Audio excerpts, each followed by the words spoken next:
Hey guys, what is up? Welcome back to True Sound Studios. I'm Weezna. Today I'm going to show you guys how I would pan instruments in a rock track. Now this doesn't necessarily have to be actually in a rock song. It's really just any type of instrumentation that's going to have live drums, double tracked rhythm guitar, lead guitar, and bass guitar. So all like what I would call real instruments. Okay, so let's get into this video. Let me first play you guys what it sounds like with all the instruments just center panned.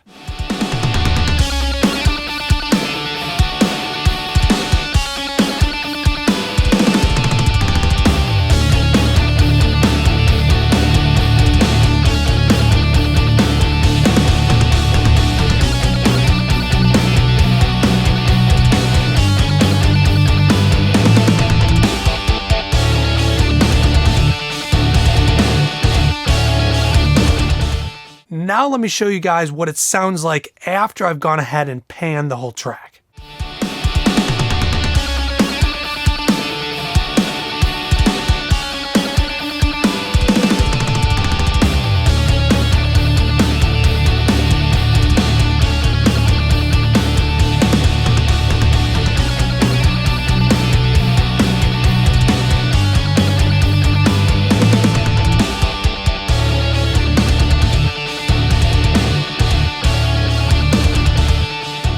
So let's get into this, and I think right from the start we should just go ahead and start with the drums. That's typically how I would go ahead and mix a song. Okay, so let's start off with the overheads, the hi-hat, and I'm going to play kick and snare as just kind of a reference because obviously if you listen to all these instruments in solo, it doesn't really necessarily give you the true perspective of what things should sound like. So we're going to kind of listen to things in chunks. I will go through what I'm doing to each track. So let's just start off with the overheads. Let me just bring this up a little more so you can see. Okay, so once again, just the overheads, the hi-hat, kick, and snare. This is everything mono.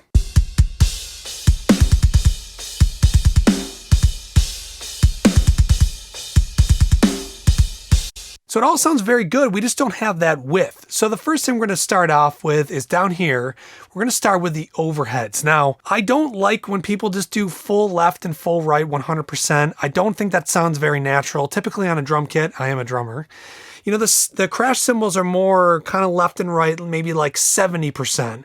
And typically because that kind of seems like that's the stuff that is a little bit more in the stereo field, a little bit more often, kind of like more accented. I like to do somewhere between 70 and 80%. So we'll just split the difference. In this case, we'll just do 75 left and 75 right. So now take a listen to this.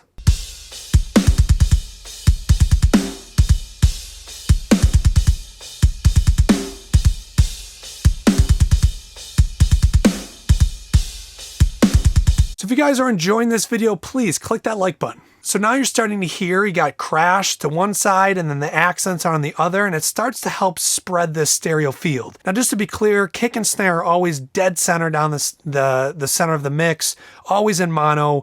All the other elements of the drum kit, it's kind of like how I make the kick and snare sound larger than life, just so you're clear of what you're listening to. Now let's listen to the hi-hats. Now hi-hats, I don't love them to be super left or super right, depending on the perspective. I'm always doing a drummer's perspective because I am a drummer. So I always want those hi-hats to my left. In this case, I think these hi-hats are going to probably fit somewhere around 25%, kind of once again splitting that difference. So take a listen.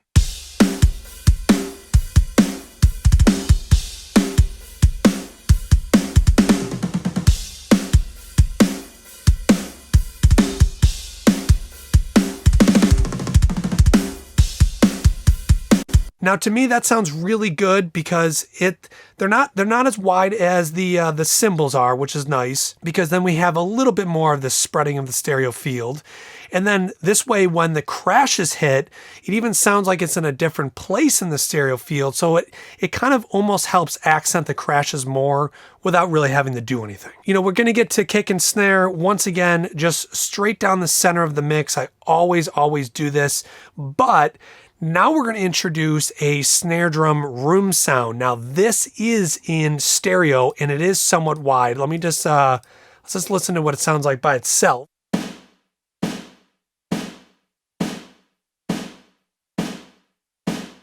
and then what it sounds like just with the mono snare down the center, and then this wide drum room.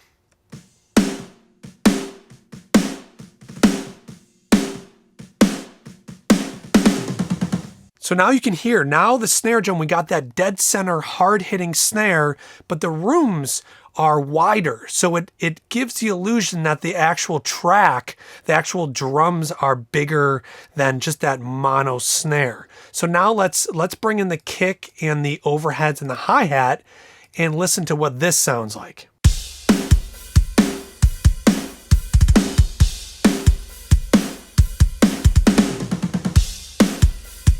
So now we're starting to build that stereo field. So now we got the toms, and we're just going to skip over the toms just for right now, just because I do want to introduce the room mics. These are the ones that really help make the drum kit sound super wide stereo sound, but still have that hard-hitting center focus. So we're going to go with the room close mics. Let me just solo these up. So right now they are in mono. We want them in stereo. Now, typically with these mics, it really depends, but typically I like these as wide as possible.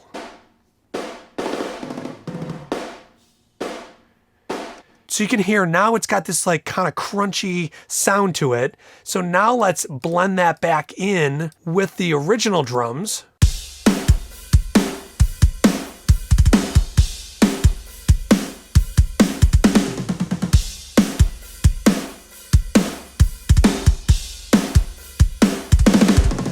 So you would say that now that snare drum has that like barkiness, that like aggression, that grit to it, which is how I think you can really make drums sound more aggressive by affecting other things other than the actual kick and snare drum itself. And then the last room sound is going to be our far room left and right. So these are just microphones, once again in stereo, but are very far back and are really capturing the whole drum kit.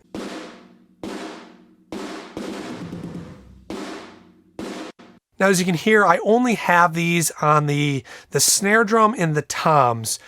This is samples that I used afterwards. Actually, this is from Get Good Drums, Modern and Massive. But once again, these, since they are real far back, I want them, once again, as wide left and right as possible. So once again, let's listen to what this sounds like all together.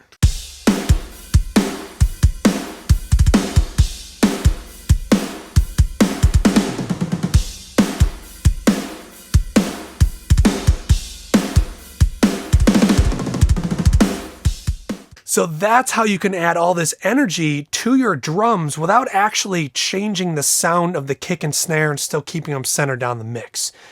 And then the last thing we're going to get to is our toms. Now for me, I play drums differently. I play open-handed. I don't cross for the floor tom because I play open-handed, so I have a second floor next to me. So depending on how I kind of set up the drums to record is kind of always different. But typically, you know, in most traditional drum kits, you'd have like the rack tom. I like to do it a little bit off to the left of the mix. So here's our tom sound. So maybe about 30 to 40% is that rack tom, pan to the left, 30, 40%. The first floor tom, I like to do the opposite, about 40%. And then the last floor tom really depends on how much energy it has. If it's kind of like a super low tom like this one is, I don't like to do it as far left because you start to lose some of the impact of it being so right panned. So this one I might only do 50%, but just take a listen to, let's get to a better part where there's more drum fills.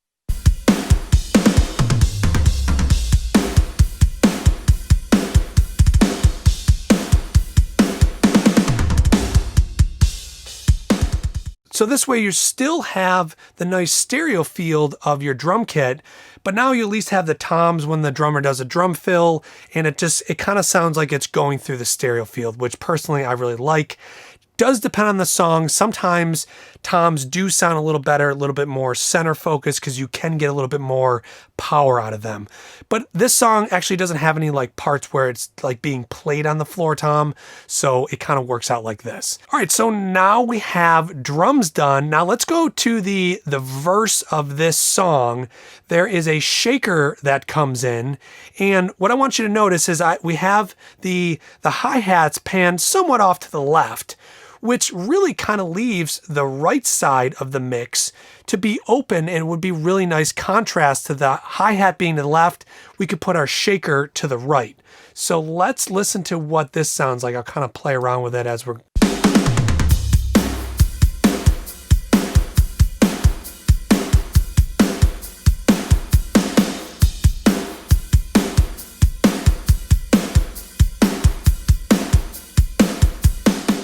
So as you can hear, having the shaker off to the right-hand side, opposite of the hi-hat, you have these two percussion elements going on, and they're not really fighting for any space. Now, if you were to leave them both center pan, they're occupying a similar frequency spectrum, and so they're going to start competing, and you're also going to hear inconsistencies between the timing of things. So if you spread it a little bit, not like we're doing too much, we're doing about roughly 40% hi-hat to the left, 40% shaker to the right. And that's just a really great way to blend in this auxiliary type percussion. So if you guys like content like this and you want to see more, consider subscribing. Okay, so now it's probably the time you guys have been waiting for, is for some of this other stuff to be introduced. Okay, so now let's start with the beginning of the song when the lead comes in.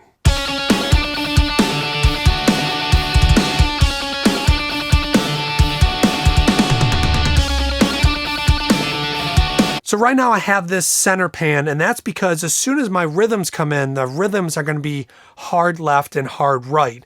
But, you know, this really depends on the type of song that you're mixing. If there's vocals in the beginning of it, if there is, you know, maybe there's no drums, you're really going to have to decide. For this particular song, I actually decided to keep it straight down the center of the mix because there is no vocals. I ended up putting a stereo delay on here, which is this. This is doing a quarter note and half note delay, which is pan. So we have the lead down the center, and then we have a quarter note and half note left and right, which is helping to create this stereo feel. Also, I ended up adding a little bit of reverb just to create a little bit more ambience to this track.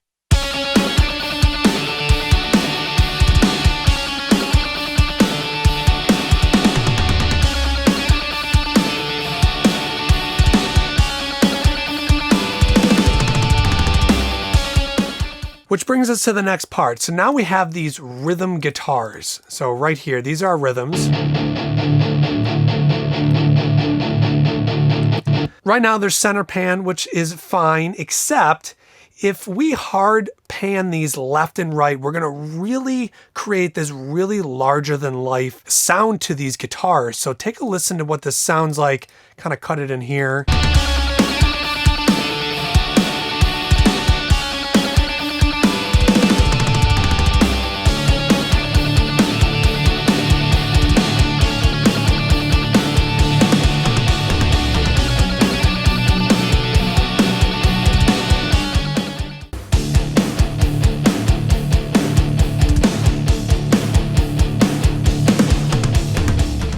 Now what's nice is when you spread these really wide like this, you really start to cover the width of the track, which is always, most people are always trying to get this really nice width, but still have a lot of center focus so that the track sounds punchy and also loud. And then when we add in our bass, which is also center pan, I never pan bass unless there's some really interesting parts in the song. But if you just take a listen to this now with the bass,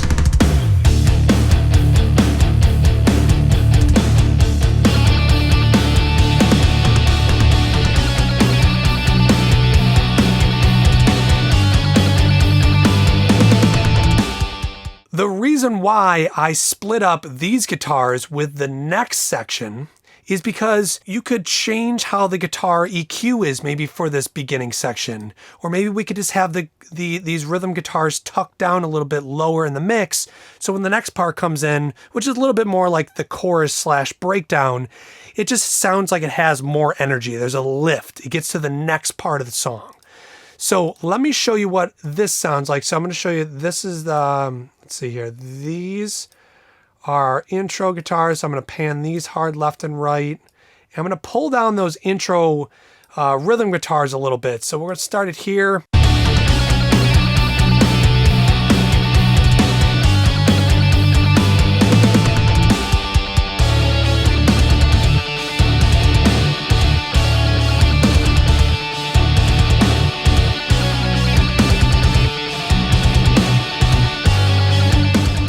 Okay, very cool. So we do have this little stereo effect thing that goes on here. And you could do all sorts of fun stuff with that. You could start it all the way to the left and then bring it all the way to the right if you wanted to, just to make something, you know, interesting. So like, I'll just quickly do this. Just open up an automation for pan.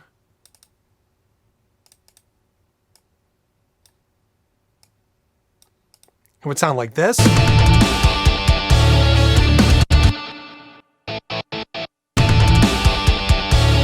This way we just have a little bit more fun with it. So not only do I make these YouTube videos, but I also mix and master full time. So if you guys are interested in getting your song mixed and or mastered, all the rates and info are in the description box down below, and you can go ahead and shoot me an email. So then we get to the next part of the song after this like breakdown chorus, and now we get into the verse of the song. So if we listen to these guitars.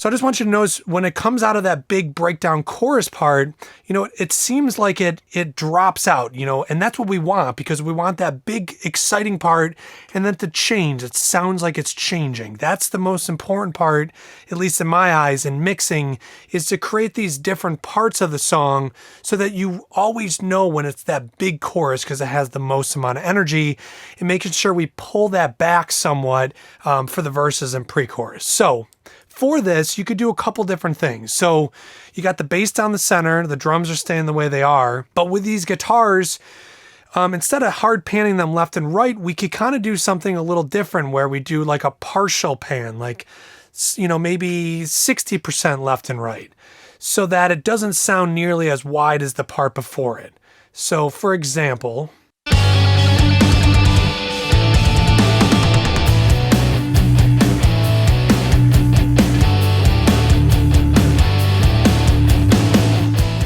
so that's only 60%, so not nearly as wide as the 100% that comes before it.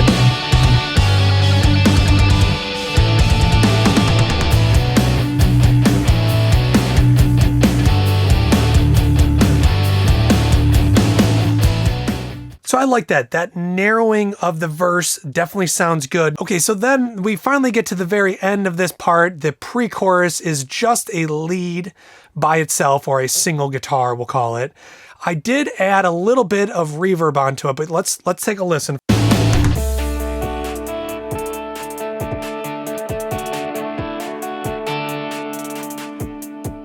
So we got that mono guitar, right? It's right down the center, but then I added the reverb in, and the reverb is definitely wide. It definitely is a nice spacious stereo reverb, and that's kind of filling in some of the space around it, so that if it went into the next part, which let's say it was the chorus afterwards, it would feel like this big huge change. And then we have the drum loop. I'm going to pull this down here. Now, this really kind of depends on what you want to do. This is just a stereo drum loop as of right now.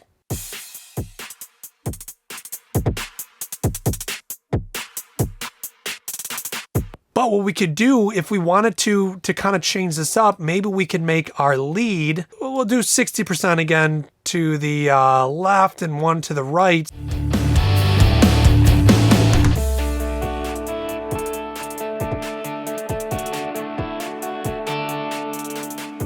So just different ideas of what to do. Personally, I would probably leave the drum loop center panned because it does have some stereo elements going on, and then leave that lead guitar center pan as well. This is probably how I would do it.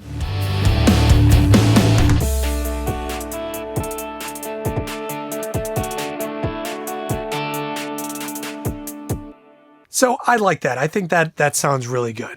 So now let's just listen from the very beginning to the very end of this, this little chunk of this song, so you can hear what it all sounds like all together.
So there you go. That is the result of being able to pan all this stuff, you know, really using very little effects, just for the leads. That was the only thing I put effects on there to help change the overall stereo width of something, which is a really great tool. Delay and reverb, you know, you can have something that's center panned and use reverbs and delays to kind of fill in the left and right stereo field, which is really always nice. But for the most part, this is all just panning from center, left, and right to be able to create this very wide sounding track. All right, guys, so thanks for checking out this video. Once again, I'm gonna have a lot of other different types of videos like this, including how I mixed this song, also how to pan and mix other different types of genres. All right, guys, so once again, thanks for watching, and I will see you guys in the next video.